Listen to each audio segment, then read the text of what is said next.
Halo para investor, hari ini kita nggak akan bahas teori yang rumit-rumit. Kita akan langsung masuk ke dapurnya sebuah keputusan investasi yang besar. Anggap aja saya ini mentor investasi kalian. Kita akan sama-sama membedah sebuah tawaran yang sangat nyata dan terus terang sangat menggiurkan dari PT Indo Internet atau yang kodenya EDJ. Coba bayangin deh, pagi-pagi buka aplikasi saham, tiba-tiba ada tawaran buat beli saham kalian 141% di atas harga pasar. Ini bukan sekedar angka di layar, ini situasi beneran yang lagi dihadapi para investor EDJ.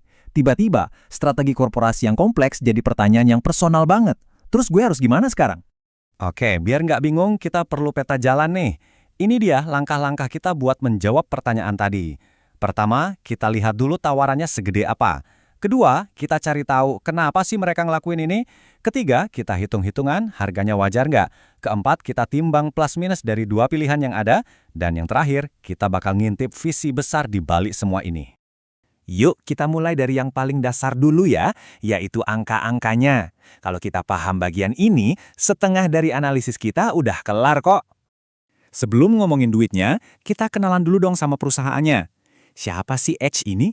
Mereka ini bukan pemain baru loh. Mereka itu pelopor internet komersial pertama di Indonesia yang sekarang udah berevolusi jadi pemain kunci infrastruktur digital, dari pusat data sampai layanan cloud. Ini penting biar kita paham segede apa ambisi mereka. Nah, ini dia inti ceritanya. Digital Edge, sebagai pemegang saham pengendali, pada dasarnya datengin investor retail kayak kita-kita semua dan bilang, para investor, makasih ya udah nemenin selama ini, sekarang sahamnya mau kami borong semua, biar perusahaan ini jadi milik kami 100%. Dan ini dia maharnya. Rp11.500 per lembar saham. Coba, dicatat dulu angka ini. Soalnya, semua analisis kita nanti bakal muter-muter di angka sakti ini. Tunggu dulu. Ini bukan tawaran kaleng-kaleng. Harga segitu tuh artinya mereka mau bayar 141% lebih mahal dari harga rata-rata sahamnya di pasar. Gila kan? Coba bayangin, nilai investasi kalian di saham ini tiba-tiba naik lebih dari 2 kali lipat dalam sekejap. Ini tawaran yang serius banget. Setiap kali ada tawaran yang kayaknya too good to be true, investor yang pinter pasti langsung nanya, kenapa? Untungnya buat mereka apa sih? Nah, ayo kita selidiki motif di balik aksi Go Private ini. Buat yang mungkin belum familiar, Go Private itu gampangnya gini. Perusahaan itu pensiun dari bursa saham. Sahamnya dicabut atau di-delisting. Artinya apa? Ya artinya kita nggak bisa lagi seenaknya jual beli saham itu setiap hari di pasar reguler. Dan ini dia alasan-alasan resmi mereka. Satu, mereka pengen lebih leluasa ngambil keputusan investasi gede-gedean tanpa pusing mikirin harga saham naik turun tiap hari. Dua, sahamnya emang sepi, jarang ada yang transaksiin. Tiga, biar lebih simple, ngurangin biaya dan birokrasi. Intinya sih mereka ngerasa jadi perusahaan publik itu malah bikin mereka jadi lambat. Oke, alasan mereka sih masuk akal. Tapi sebagai investor, tugas kita kan bukan cuma ngangguk-ngangguk aja. Tugas kita itu menilai harga segitu cocok nggak buat kita. Sekarang kita pasang kacamata analis kita preteli valuasi 11.500 ini. Grafik ini ngejelasin semuanya dengan gamblang. Lihat deh, bar yang paling kiri itu harga pas IPO. Yang di tengah, harga pasar sebelum disuspensi. Terus, lihat bar yang paling kanan. Itu harga tawarannya, jomplang banget kan? Ini bukan lagi premium biasa, ini udah di luar nalar historis. Ini bukti kalau mereka serius banget pengen beli balik saham ini. Konteks waktu ini juga ngasih kita petunjuk loh. Coba lihat, mereka kan baru IPO tahun 2021. Cuma selang 2 tahun, di 2023, Digital Edge masuk dan ngambil alih. Jadi langkah Go Private ini sebenarnya bukan hal yang dadakan. Ini adalah bagian dari sebuah rencana besar yang udah mereka susun dari awal. Nah, setelah tahu semua info ini, sekarang kita sampai di persimpangan jalan. Buat kalian yang punya sahamnya, cuma ada 2 pilihan. Nggak ada yang salah atau benar, tapi dua-duanya bakal bawa kalian ke tujuan yang beda banget. Di satu sisi, kalian bisa jual. Ambil untungnya 141%, masukin kantong terus cari saham lain. Ini jalan yang pasti. Di sisi lain, kalian bisa tahan.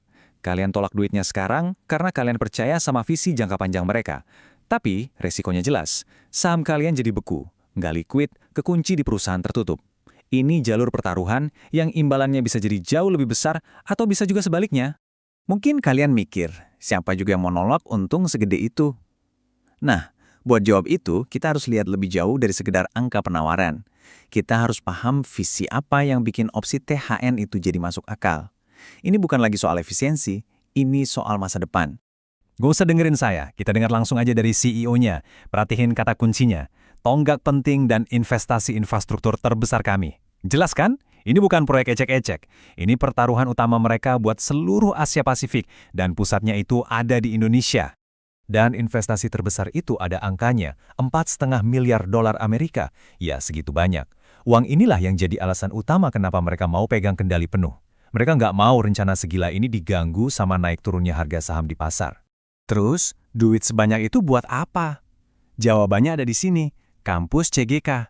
Ini bukan gudang server biasa loh. Ini fasilitas raksasa yang emang dibikin khusus buat era AI, Artificial Intelligence.